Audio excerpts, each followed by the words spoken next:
안녕하세요. 일신사입니다. 저희 채널에는 신박한 사연들이 많이 있으니 많은 분들의 구독 부탁드립니다. 이번 사연은 가부장으로 위장한 이기적인 남편과 시어머니가 스니님의 눈치를 보며 산다는 사연인데요. 스니님이 어떤 식으로 참교육을 한 걸까요? 함께 보시겠습니다. 안녕하세요. 지천명을 넘긴 중년 아줌마입니다. 요즘도 가부장적인 남편과 시댁이 많다는 것을 알고 많이 놀랐습니다. 저는 아들 둘을 키웠고 큰애는 직장인이고 작은애는 대학생입니다. 작은애가 4살이 될 무렵부터 저도 일하기 시작했고 둘 다 이름만 들으면 알만한 대학에 보냈습니다. 제가 결혼할 때도 그렇게 가부장적인 집이 많지는 않았던 것 같아요. 저희 때는 남자는 집, 여자는 혼수를 해오는 분위기이기는 했지만 요즘 추세가 반반 결혼인데 아직도 가부장적인 생각을 못 버리고 사는 사람들이 많은 것 같습니다. 요즘 같은 때에 가부장적인 말을 한다는 것은 전통을 중시하는 것이 아니라 단순히 이기적인 사람인 것이라 생각해요. 제 남편도 신혼 때는 꽤나 답답한 말을 많이 했었습니다. 저와 아이들보다 시댁 식구들이 더 중요하다는 말도 들었네요.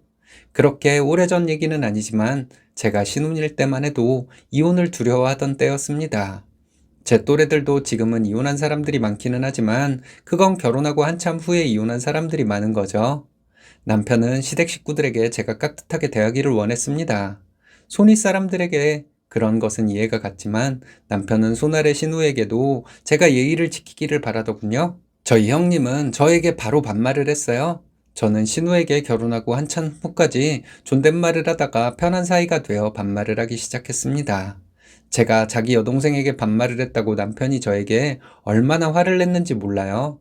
그때는 남편과 싸우기 싫어서 남편이 원하는 대로 신우에게 다시 존댓말을 썼습니다. 형님은 좀 그렇지만 아가씨는 저에게 참 잘하는 사람이었어요. 지금까지도 서로 잘 지내고 있습니다. 그런데 중간에 있는 남편이 문제였죠. 시부모님은 저희 집에 거의 주말마다 오셨어요. 참고로 신혼집과 살림살이에 든 비용은 시댁과 친정이 6대4 정도였습니다. 시어머니는 내가 해준 아들 집이라는 말씀을 늘 강조하셨고 저는 별말 없이 그냥 듣고 말았어요. 시댁 식구들 온다고 하면 정성껏 음식을 차려도 시어머니는 늘 음식 가지고 타박을 하셨네요. 형님도 저를 꽤나 힘들게 했던 사람이었지만 제가 차린 음식에는 인색 하나마 칭찬을 할 정도였는데 말이죠. 참다 못해 남편과 이혼을 불사하고 싸웠던 적이 있었습니다. 아이들이 어렸고 혼자 키울 자신도 없었지만 이렇게는 못 산다는 생각이 들었어요. 시댁 식구들이 저희 집에 와서 1박을 한다고 통보를 하더군요. 시부모님은 저희 집에 오셔서 자고 가신 적이 많으니 그렇다 쳐도 형님네 가족까지 전부 온다고 하더라고요. 사전에 통보를 했다거나 저에게 양해를 구하는 것도 아닌 3일 전에 일방적으로 통보를 하는 것이었어요. 형님네 부부와 중학생 아이 둘까지 전부 저희 집에 와서 하루 자고 간다는 것이었는데 아이들도 어리고 저는 자신이 없었습니다. 보나마나 저는 아이들 돌봐가며 음식하고 설거지하며 이틀을 보내야 했을 테니까요. 남편에게 좋게 말했습니다. 갑자기 이런 식으로 통보하면 당황스럽다고요. 남편은 갑자기 화를 내더니 그릇을 집어던지더군요. 원래 남편은 그전까지 뭔가 마음에 안 들면 한 달씩 말을 안 하던 사람이었어요. 그런데 그때는 흥분을 하며 화를 내더니 그동안 자기가 너무 참아줘서 제가 버릇이 나빠졌다고 하더군요. 그러면서 그릇을 던졌고 아이들은 놀란 표정으로 있었습니다. 남편을 더 자극하지 않으려고 가만히 있었어요. 남편은 욕을 하면서 저에게 이혼하자고 하더군요. 저도 그러자고 했습니다. 남편 말이 웃긴 게 이런 식으로 하면 자기는 더 안 좋은 모습만 보여줄 것이고 너를 만나기 전부터 함께 했던 피를 나눈 부모 형제가 훨씬 중요하다고 강조하더라고요. 원래도 남편은 효자였습니다. 가부장적인 말을 하면 자기가 남자다워 보인다고 생각하는 사람이었죠. 그리고 한번 기분 나쁘면 한 달씩 말을 안 하는 사람이었는데 제가 답답해서 대화를 시도하다가 보니 제가 저 자세로 나갈 수밖에 없었어요. 결혼하고 남편이 한 말들이 아직도 생생하게 기억이 납니다. 딸은 원래 명절에 친정 가는 것이 아니다. 나는 딸을 낳아도 똑같이 할 거다. 며느리는 명절 내내 시댁에서 할 일을 하는 거다. 시부모님을 비롯해 시댁 식구들이 오면 성심을 다해 대접해야 하는 거다. 몸이 아파도 아이가 아파도 시댁의 할도리는 해야 한다. 등등. 지금 생각하면 참 어렵네요. 남편은 어린 나이에 객기를 이런 식으로 부렸나 하는 생각도 들고요. 그전에도 남편과 싸우면 친정으로 가서 있을까 생각도 했지만 저희 부모님은 두 분 다 바쁜 분들이고 저희 엄마가 많이 속상해 하실까봐 친정에 가지도 못했습니다. 현실적으로 생각만 많고 어쩌지 못하고 속만 끓이다 이런 일이 생겼던 거죠. 남편은 화가 났을 때 화를 내고 한동안 말을 안 하고 지냈는데 저는 얘기를 해서 풀어나가고 싶었거든요. 제가 얘기 좀 하자고 하면 피하더라고요. 감정이 안 좋은 상태도 아니고 평소에도 말이죠. 자기가 원하는 대로 하고 싶은데 제가 제동을 걸 것이 두렵고 제가 하는 말에 설득당할까봐 두려워서 그렇게 피했던 것 같습니다. 저는 이런 걸 평생 참고 살 자신이 없었습니다. 그래서 이혼하기로 마음을 먹고 남편에게 말했어요. 시댁 식구들 와서 자꾸 가는 것은 나와 얘기를 해서 결정하는 것이라고요. 남편은 말 같지도 않은 소리에는 대꾸 안 한다며 방으로 들어가더군요. 저는 바로 시어머니께 전화를 했습니다. 이번 주말에 무슨 일로 오시냐고 여쭤봤더니 그냥 오는 것이라더군요. 그래서 오지 마시라고 했습니다. 시부모님 오시는 것도 힘들고 게다가 신혼의 식구들까지 수발들려면 너무 힘들다고요? 시어머니는 차가운 목소리로 알았다 하시고 전화 끊어버리셨어요. 남편이 제가 전화하는 것을 방에서 듣고는 나와서 저에게 고래고래 소리 지르고 난리를 치더라고요. 저는 대꾸 안 했습니다. 아이들 챙겨서 나가서 호텔에서 자고 왔어요. 이틀 뒤에 들어갔더니 남편은 저에게 또 화를 내더군요. 아이들 집에 두고 혼자 나갔습니다. 그리고 호텔에서 이틀 자고 집에 들어갔죠. 아이들이 너무 걱정되고 마음이 많이 떨렸지만 아무렇지 않은 척 했어요. 남편이 저에게 뭐 하는 짓이냐고 하길래 원하는 대로 이혼해 줄 테니 이혼하자고 했습니다. 그리고 남편과 말 안 섞기를 3달 동안 했어요.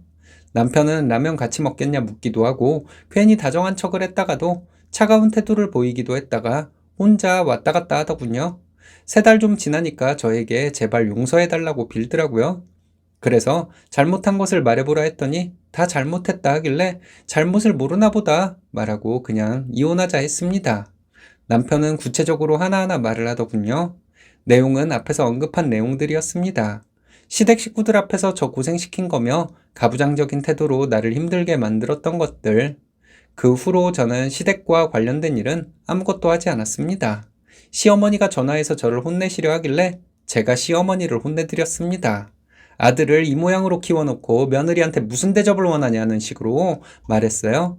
처음에는 혀를 차며 제가 아나무인이란 식으로 말씀을 하시더니 언젠가부터는 제 눈치를 보시더라고요. 형님도 마찬가지로 저에게 말할 때 말조심을 하더군요. 대신에 저는 아이들은 정말 사랑 많이 주며 키웠습니다. 아들들이지만 친구처럼 지냈고 함께 놀고 함께 공부하며 지냈어요. 아이들은 스스로 공부도 열심히 했고 둘 다 좋은 대학에 들어갔습니다. 아이들은 스스로 집안일하는 것도 도왔어요.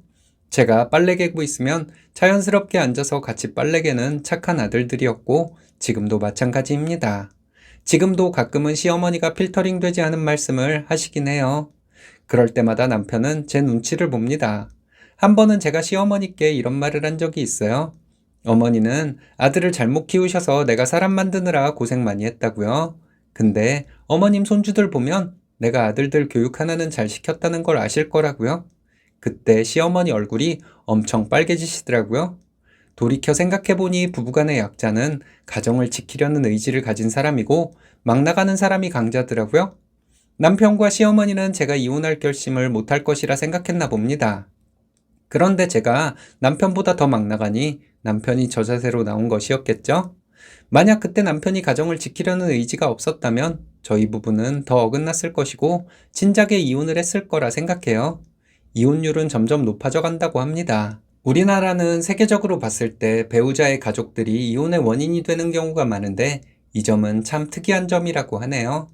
부부간의 대화로 풀어나가면 안 될 것이 없다고 생각합니다. 그런데 자기 생각의 옳고 그름을 따져보지도 않고 배우자가 자기 생각대로 움직여줘야 한다고 생각하는 사람과는 함께 할 수 없겠죠.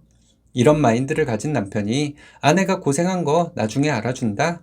그럴 일은 절대 없을 거예요. 아내가 가사, 육아, 돈벌이까지 다 해도 이기적인 남편은 아내에게 자기 부모 형제를 더 챙기라고 보챌 가능성이 더 크죠. 중년 아줌마의 자기 자랑 겸 넋두리였습니다. 긴 세월 동안 있었던 일을 적다 보니 두서없는 글이 되었네요. 더 나이가 들면 제가 또 생각이 바뀔지는 모르겠지만 참고 사는 것이 착한 것만은 아니라는 얘기가 하고 싶었어요. 끝까지 읽어주셔서 감사합니다. 가부장으로 위장한 이기적인 시댁이 참 많은 것 같습니다. 이기적인 사람들은 본인이 주변 사람들에게 외면받고 살면서도 어떻게 그렇게 꿋꿋하게 이기심을 못 버리는지 모르겠네요. 쓰니님의 멋진 인생 이야기 잘 들었습니다.